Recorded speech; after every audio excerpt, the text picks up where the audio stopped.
জর্দা দিয়ে পান খেলে কি ওযু নষ্ট হয়ে যাবে? নামাজে ডান পা নড়ে গেলে নামাজের কোনো অসুবিধা হবে কি? এশার পরে আমি বিতির নামাজ পড়তে পারিনি, এখন কি করব? ওযু করে ক্রিম ব্যবহার করা যাবে কিনা? বাথরুমে বিসমিল্লাহ বলা যায় না, কিন্তু যখন গোসল ফরজ হয় তখন তো বাথরুমে গোসল করতে হয়, সেক্ষেত্রে করণীয় কি? সালাতে অলসতা আসলে করণীয় কি? না জেনে কাউকে মিথ্যা অপবাদ দিলে পরে জানতে পারলে তার কাছে কি মাপ চাইতে হবে? ব্যবহৃত টিভি বিক্রি অথবা কাউকে দিয়ে দিলে গুনাহ হবে কিনা? নামাজের সেজদায় দোয়া করার নিয়ম কি? বাংলায় কি দোয়া করা যাবে? মোহাম্মদ মুনতাসির আপনি লিখেছেন, এশার পরে আমি বিতির নামাজ পড়তে পারিনি, এখন কি করব? এশার পরে যদি আপনি বিতির নামাজ পড়তে না পারেন তাহলে সেক্ষেত্রে ফজরের আগ পর্যন্ত, ফজর ওয়াক্ত হওয়ার আগ পর্যন্ত আপনি বিতির পড়তে পারেন। কিন্তু যদি সেটারও সুযোগ না থাকে, দিন হয়ে গেছে, অর্থাৎ ফজরের ওয়াক্ত হয়ে গেছে, এরপরে আপনি যদি মনে পড়ে যে বিতির বাদ গেছে, তাহলে সেক্ষেত্রে আপনি তখনও বিতির সারাদিনের মধ্যে যে কোনো সময় হলেও বিতির পড়ে দেবেন, যেহেতু এটি বিশুদ্ধ মত অনুযায়ী ওয়াজিব। শারমিন আক্তার আপনি লিখেছেন, ব্যবহৃত টিভি বিক্রি অথবা কাউকে দিয়ে দিলে গুনাহ হবে কিনা? ব্যবহৃত টিভি আপনি বিক্রি করে দিতে পারেন, সেটা বিশেষ করে কোনো ভিন্ন ধর্মের মানুষের কাছে জায়েজ হতে পারে বা মুসলমানের কাছেও জায়েজ হতে পারে, কারণ এটা ব্যবহারের উপর নির্ভর করে। যদি সে ভালো ব্যবহার করে, এখান থেকে ভালো কিছু দেখে, তখন তার জন্য এটা জায়েজ হতে পারে, সেই হিসাবে আপনি এটি বিক্রি করতে পারেন। এমনি নুরুন নবী আপনি লিখেছেন, নামাজে ডান পা নড়ে গেলে নামাজের কোনো অসুবিধা হবে কি?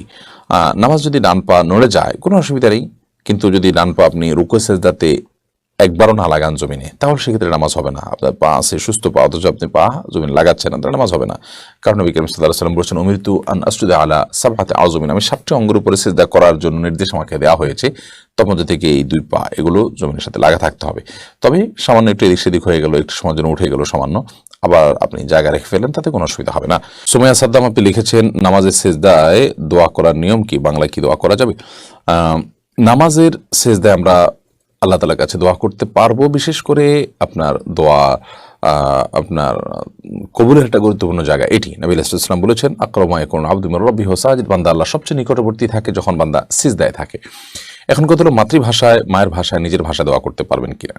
ফোকায়ে হানাফের মত হলো যে এই ক্ষেত্রে আপনি নিজের ভাষায়, মাতৃভাষায় দোয়া করবেন না, বরং আপনি কোরআন সুন্নাহ বর্ণিত দোয়া আপনি আল্লাহ তাআলার কাছে নিবেদন করবেন। যদিও আরবের ওলামায়ে কেরাম এক্ষেত্রে মাতৃভাষায়ও দোয়া করার অনুমোদন দেন। এরপরে রোকসানা পারভিন আপনি লিখেছেন, সালাতে অলসতা আসলে করণীয় কি? সালাতে যদি অলসতা আসে তাহলে সেক্ষেত্রে আমাদের যেটি করতে হবে যে সালাতের আগ্রহ বাড়ানোর জন্য, সালাতে মনোযোগিতা বাড়ানোর জন্য সালাতের গুরুত্ব বিষয়ক বিভিন্ন বক্তব্য আছে, শুনতে পারেন, এবং সে সম্পর্কিত অনেকগুলো বই আছে, সেগুলো পড়তে পারেন।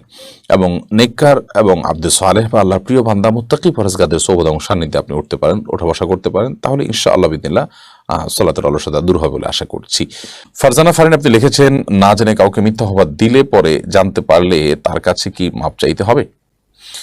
দেখুন, না জেনে যদি কাউকে মিথ্যা অপবাদ দেন আপনি, তাহলে সেক্ষেত্রে পরবর্তীতে যখন জানতে পারলেন যে তার প্রতি অপবাদ দিয়েছেন, তার প্রতি অবিচার করেছেন, তার হক নষ্ট করেছেন, অবশ্যই তার কাছে আপনি মাপ চাইবেন। কারণ কোনো মানুষ তার প্রতি আপনি যখন অপবাদ দিলেন, তাহলে সেক্ষেত্রে এটা তার হক নষ্ট করলেন, অতএব তার কাছে অবশ্যই আপনি মাপ চাইবেন। আপনি রাহিম সরকার আপনি লিখেছেন, ওযু করে ক্রিম ব্যবহার করা যাবে কিনা?